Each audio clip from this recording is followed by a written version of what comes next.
Alright, hello everyone. Hope you guys are having a good time today at home, learning some chemistry. So today we're going to take a look at writing chemical reactions. So the past couple days we've looked at the types of chemical reactions. So you have a combustion, a single replacement, a double replacement, a synthesis, and a decomposition reaction. So today what we're going to focus on is actually writing those chemical reactions and predicting how they react. So we won't do decomposition today or combustion. Decomposition, you have to memorize what it decomposes into, and then combustion, it always goes to carbon dioxide and water, so we'll worry about that in class. So first off, let's look at a synthesis.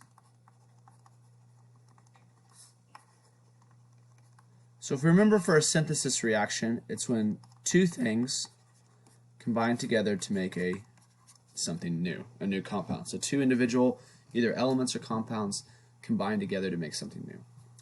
So let's do a reaction. Let's say we have magnesium plus oxygen. And this brings up, let's talk about this real quick. Why I wrote oxygen is O2.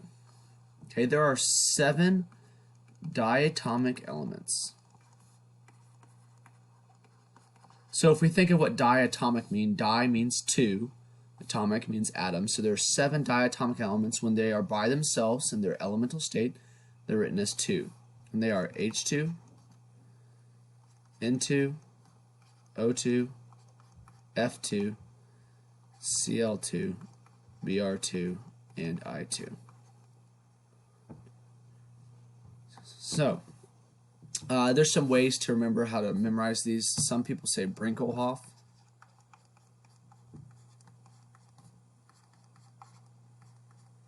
So Brinkelhoff are the elements. Also, if you look on the periodic table, nitrogen is element 7. So if you start at nitrogen and make element 7 and you make a 7, it goes to fluorine right here, and it goes down. If you start at 7, make a 7, and add in hydrogen, those are your 7. You do need to know these. So either memorize them, use Brinkelhoff, Hoff-Brinkel, there's a couple other ways, or just straight up memorize them. But anytime that these 7 elements are by themselves, like in this case oxygen is by itself, O2, they're always written with a 2. So, synthesis reaction. Mg plus O2, well, they're going to combine together and make magnesium oxide. So when you're combining a compound together, we need to look at the charges. So it doesn't matter if I have 2 oxygens right here or 20 magnesiums right here. When I rewrite the new chemical formula, I've got to rebalance the charges. So I go and look. Well, magnesium has a +2, oxygen has a -2, so magnesium oxide would be MgO.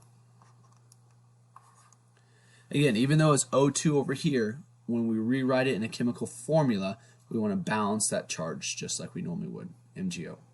Now this is an unbalanced chemical equation, and we'll worry about balancing them later, but right now we just want to work on predicting and writing different types of reactions. Okay? So let's do another one. Let's say you have lithium plus chlorine. Well, chlorine is one of my diatomic elements, so I'm going to write it as Cl2. Okay, so they're going to combine together to make lithium chloride. All right, so what is lithium chloride? Well, lithium has a +1 charge. Chlorine has a 1- charge. So if I write it like that, lithium chloride, it is already balanced. And there's my chemical equation. Again, it's unbalanced, but we won't worry about that right now. Okay, so synthesis. Synthesis reaction, you take 2 elements or 2 compounds and they combine them together to make a new one. My dog is laying down on the bed behind me. Sorry for the noise. Okay, so then let's go to single replacement / sometimes it's called displacement. Okay, single replacement / displacement. So if we remember, the general formula for this is, say you have something by itself, A, and then you have this other compound, BC, and it goes to AC plus B. Or this replaces one thing in the compound. Okay, so you'll have an element plus a compound goes to a new compound plus another element. And that's how a single replacement works. So let's take a look at a reaction. let's say I have that lithium chloride, and I add in some magnesium. Let's predict what would happen. So with a single replacement, this element is going to replace one of these two things in this compound. Okay, so magnesium is either going to replace lithium or it's going to replace chlorine. Now let's think of what happens here. Well, magnesium has a +2 charge when it's in a compound. Right now it's neutral, but when it forms an ion, it goes to a +2 charge. Lithium has a +1 charge, and chloride has a -1 charge. Well, if we think about it, is magnesium going to want to pair up with a positive, or is magnesium want to pair up with a negative? Well, a positive is going to pair up with a negative, so my new compound is going to be magnesium chloride, MgCl, and now we're going to have to rebalance this formula. So magnesium has a +2, chloride has a -1, so it's going to be MgCl2 plus, and then what's left over? Lithium will be left over. So there is your chemical equation. Again, it's not balanced overall, but we'll worry about that later. All right, let's do another one. Let's say I have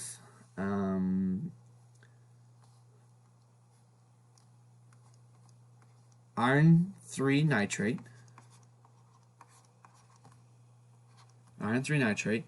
and I add in some, let's say I add in some potassium. Okay. Again, what's going to happen here? Well, potassium is a metal, so it's going to replace my metal, or my cation will replace my cation. So I'll get potassium nitrate, KNO3. Nitrate's a -1, potassium's a +1, so right there we're balanced. And what's my other thing going to be left over? Fe. Now, you can also have anions replaced. So say I had fluorine, F2, and why did I write it as F2? Well, if we go back here, it's one of my diatomic elements. So F2 plus, let's say, magnesium chloride, MgCl2. Well, in this case, fluorine is my nonmetal. It also forms an anion, a fluoride anion in compound. So it's going to want to pair up with the cation, or the metal, in this case, my magnesium. So what I'd get is magnesium fluoride. Magnesium's a +2, fluorine's a -1, so that 2 stays there, plus chlorine, Cl2. And why did I write chlorine as Cl2? Again, this is one of my diatomic elements. So single replacement. The cations will replace cations.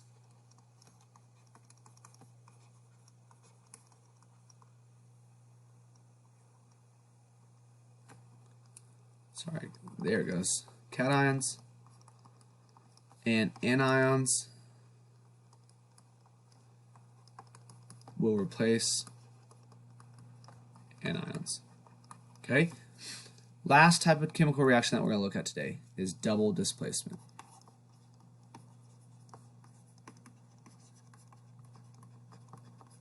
Okay, and the general formula for double displacement is AB plus CD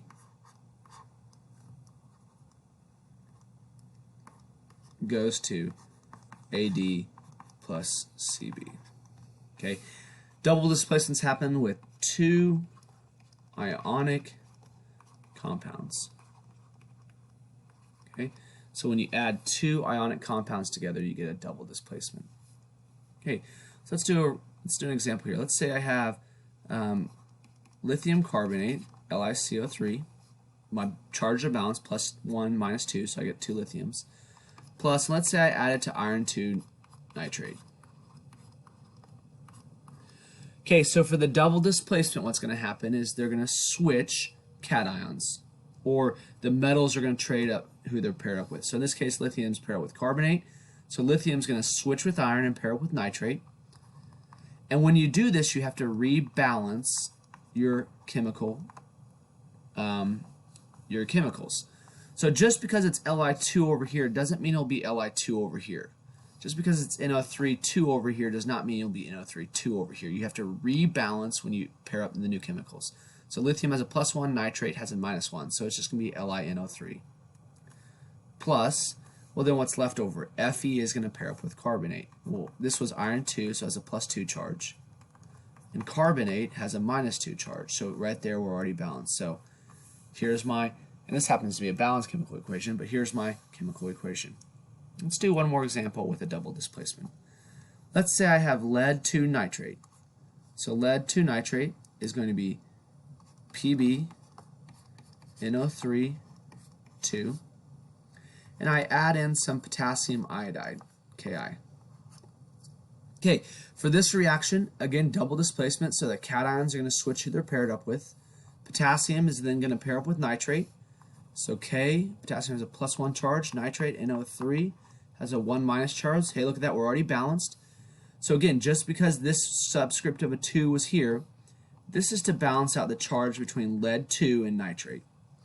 When I rewrite the chemical formulas, make sure you rebalance the charges. Okay, so KNO3 plus what's left over. Lead is going to pair up with iodide. So this is lead 2, Pb, has a 2+ charge. Iodide has a 1- charge. Okay, so to write lead 2 iodide correctly, I need PbI2. Again, just because there's one I over here doesn't mean there'll only be one I in this compound over here. We have to rewrite our balanced chemical formula. All right, so that's how we write and predict chemical reactions. So there's an assignment that I put up on Google Classroom for you guys to do today. So big things, remember these diatomic elements, these 7 diatomic elements, when they're by themselves, come with a 2. When they're in a compound, you balance the charges. And then every time you rewrite a compound as a product, make sure you balance those charges, okay? Down here, rebalance your ionic compounds. Make sure your pluses and minuses add up to 0. All right, that's all I've got for today. Hope you guys have a great day.